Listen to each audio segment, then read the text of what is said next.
Guys আমরা এখন আছি ঘোষবাড়িতে। এটা হচ্ছে বসিরহাটের বিখ্যাত একটা মেলা প্রাঙ্গণ। আর এখানে সব কিছু পাওয়া যায়, 12 মাস এখানে মেলা হয়। যে শুধু অকেশন পারপাস মেলা তা নয়, এখানে 12 মাস মেলা হয়। আর এটা ও একটাতে অলরেডি লাফিয়ে এসছে, আবার এখন একটাতে লাফাচ্ছে। আর এ পাশে রয়েছে নাগরদোলনা, এটাকে আমরা বলি ব্রেক ডান্স, এটা ব্রেক ডান্স। আর ওর পাশেই রয়েছে নাগরদোলনা। এখানে এখনও লোক মানে খুব একটা নেই, কারণ এখন সিজন চলছে না, সবেমাত্র মেলা সিজনটা শুরু হচ্ছে। এবার ধীরে ধীরে ধর না। আর এখানে এখন মেলাটা শুরু হয়নি, শীত পড়েছে, সবে এখন সিজন শুরু হচ্ছে। চারিদিকে দেখতে পাচ্ছেন কত ভিড়। এটা ভিড়ই নয়, এত লোক, এদের থেকেও বেশি বেশি লোক এখানে আসে এবং অনেক দূর দূর থেকে লোক এখানে এই মেলাটা দেখতে আসে। ঘোষবাড়ি এই যে একটা সিস্টেম এটা তৈরি করেছে, এটা অসাধারণ একটা সিস্টেম। আমরা এই নিয়ে আজকে নিয়ে 3 বার এই বাড়িতে এসেছি। একটা অনেকটা জায়গা জুড়ে, ভীষণ অনেকটা জায়গা, বলতে পারবো না, প্রায় 4-5 বিঘা উপর হবে বোধহয়। সেই জায়গাটার উপরে একটা কৃত্রিম মেলা তৈরি করে রেখেছে। মানে আপনার যদি মেলা ঘোরার ইচ্ছে হয়, আপনি এখানে যখন খুশি তখন আসতে পারেন, এসে এখানে মেলার যে একটা আনন্দকর একটা মুহূর্ত, সেটা আপনি ঘোষবাড়ি এখানে এসে দেখতে পারেন।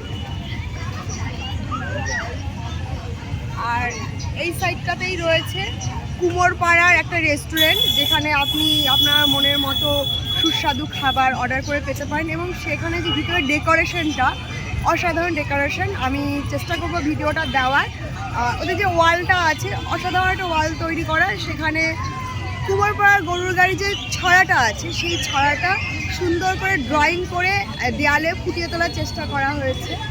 আর কী বলি বলুন তো, আচ্ছা এই সাইডে এখন মিকি মাউসও আছে, ওখানে মিকি মাউস আছে, অনেক বড় একটা মিকি মাউস।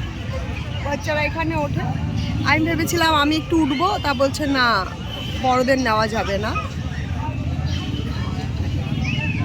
আমাকে কেউ কেউ বড় বলে, আবার ইউটিউব থেকে আমার গেম খেলাটা বন্ধ করে দেয়, বলে 13 বছরের বাচ্চাদের গেম খেলা নিষিদ্ধ। আমি নিজেও জানি না আমার কত বছর বয়সে আমাকে ঠিক অ্যাডজাস্টেবল মনে হবে সবার। আর এই সাইডে রয়েছে চায়ের দোকান। এরকম ছোট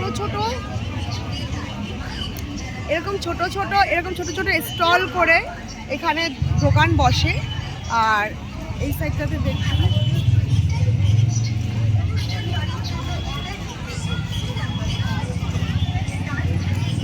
আপনার যদি কখনো মনে হয় যে একটু আলাদা মুহূর্ত কাটাবেন, তাহলে অবশ্যই ঘোষবাড়িতে আসবেন।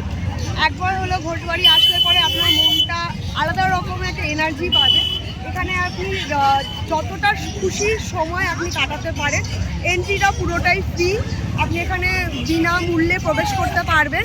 এবং প্রবেশ করার পরে এখানে যত কিছু আছে, যত রাইডিং জিনিস আছে, সব কিছু আপনি নিজের পয়সায় চড়তে পারেন। এবং খুবই কম মূল্যে এই সমস্ত রাইডগুলো দেওয়া হচ্ছে, মাত্র 20 টাকা করে সমস্ত কিছু ভাড়া।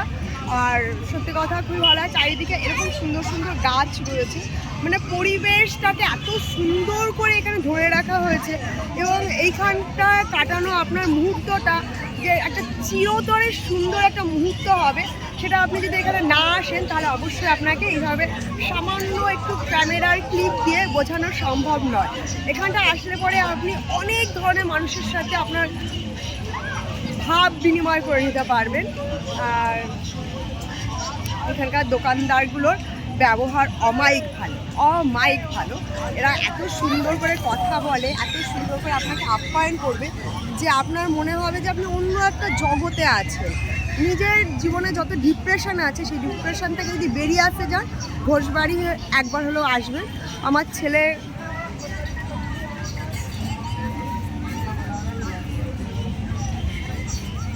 এখানে আসে আর নতুন নতুন মানুষের সাথে বন্ধুত্ব করে নেয়। এটা আমার বেশ ভালো লাগে। ও এখানে একা যতটা সময় পায় ততটা সময় কাটায়। আর আমরা এখানে বসে থাকি, এই যে এখানটাতে বসে থাকি। আর এই দোকানগুলো থেকে আমরা চা, সিগারেট, এই সমস্ত জিনিস একটু খাই।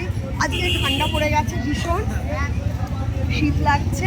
আর আস্তে আস্তে শীতটা বাড়বে ধীরে ধীরে, আর এখানেও ভিড়টাও বাড়বে ধীরে ধীরে। কারণ শীত মানে একটা আমেজ, একটা আমাদের বাঙালির শীত মানেই একটা আলাদা মুহূর্ত। গরমটাতে আমরা খুব একটা বাইরে কেউ বেরোতে চাই না, শীতকালটাতে এই শীতের যে দুপুর বলুন আর বিকেল আর রাতটা, এই জায়গাটাতে আসলে আপনি বুঝতে পারবেন যে আপনার জীবনের কত সুন্দর একটা মুহূর্ত ঘোষবাড়ি আপনাকে উপহার দেওয়ার জন্য তৈরি করে রেখেছে। তো আজকে এই অবধি, পরে আবার একদিকে দেখা হবে কোনো এক আলাদা একটা মুহূর্ত নিয়ে।